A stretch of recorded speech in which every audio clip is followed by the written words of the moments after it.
平底锅做的玛格丽特披萨饼马上就出锅了，漂亮。好，这就是我们全部的食材了。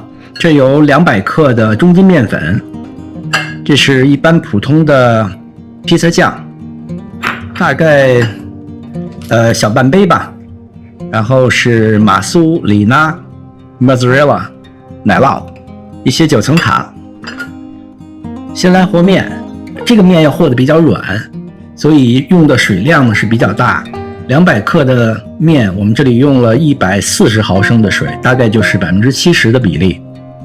另外这里有3克的酵母和3克的糖，可以先跟这个水混合一下。因为现在天气比较热，所以很容易就发起来了。我直接用的就是普通的凉水，这就实际上因为这个要求不是很高，只要你和的比较软就可以，就都倒进来就好。虽然它很粘手，但是我基本上都不用下手，大家看一看就知道我说的什么意思了。好，你看我实际上用筷子，如果没有筷子的话，你就找一个那种硅胶铲一样，只要把干粉都沾没了，这一步我们就不用下手了，把筷子抽出来，大概就这个样子。这是第一步，上面我给它撒了一点橄榄油。好，先让它休息一下，我们再来和。好，5分钟以后我们再回来看看。现在5分钟过去了，你看看这个面，现在看起来是稠稠的，手洗干净，这个面应该是很软的。上面如果这个油不够的话，你可以再额外手上沾一点油，就把它这样拉一拉。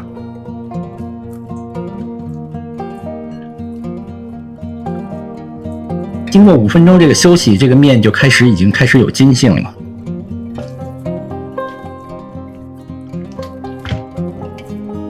实际上做披萨饼的这种面不需要揉很久，只要你让它休息够了，它的筋性就上来了。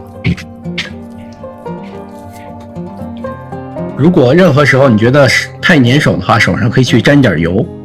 这个地方我全程就不剪辑了，给大家看一下和这种面是多么的容易。我手上又沾了一点油。我们现在主要是把它拉抻，实际上它就自动它这个筋性就产生了。你看我都没有剪偏，在这种状态下拉伸几次，它就变得很光滑了，这就可以了。我们让它再次醒面，这次醒面到它发到2倍大，估计的话40分钟吧。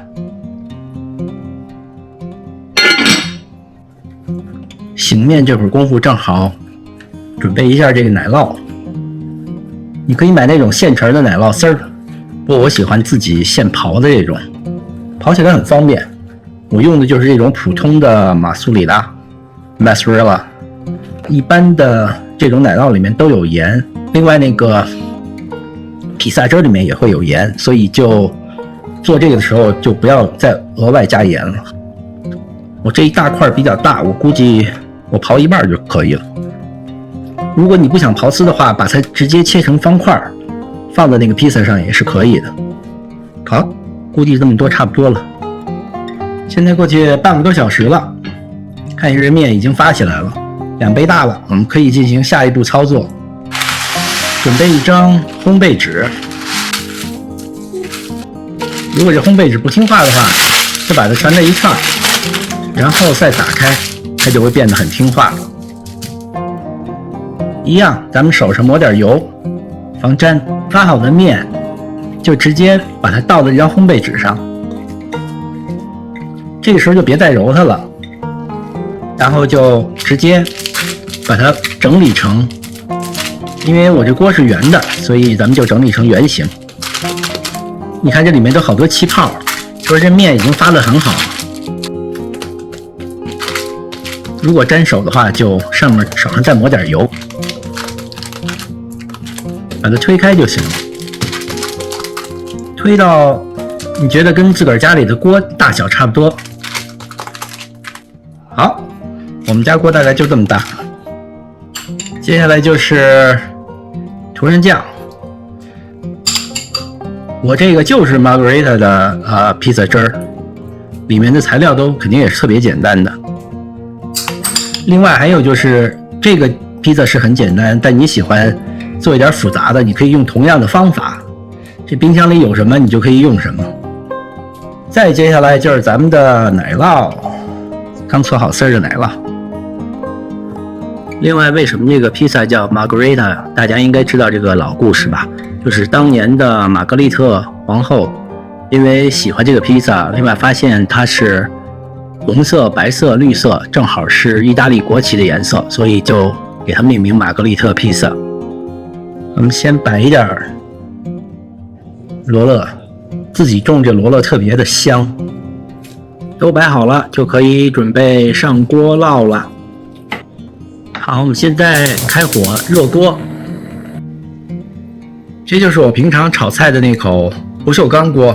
我以前用大铁锅，就是那种厚底的大铁锅做过，非常成功。今天我准备用这个不锈钢锅试一下。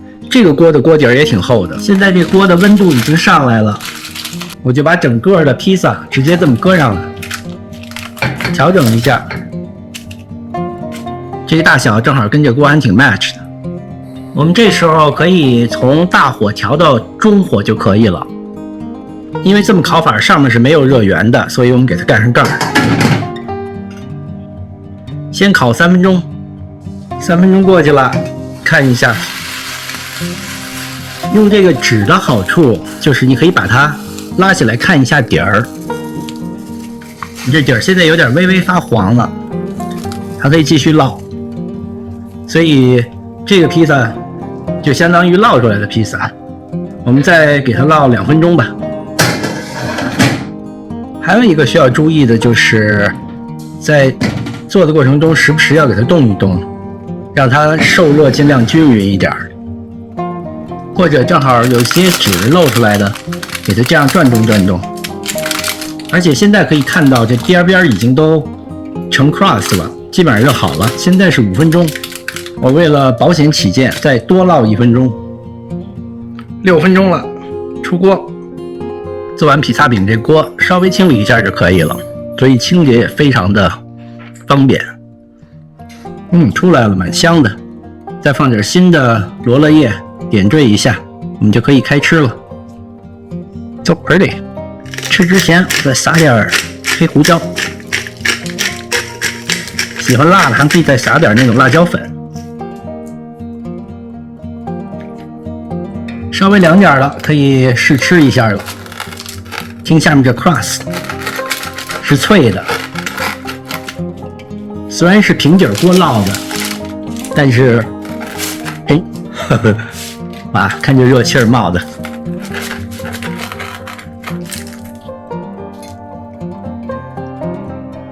不错吧？这 crust 也很好。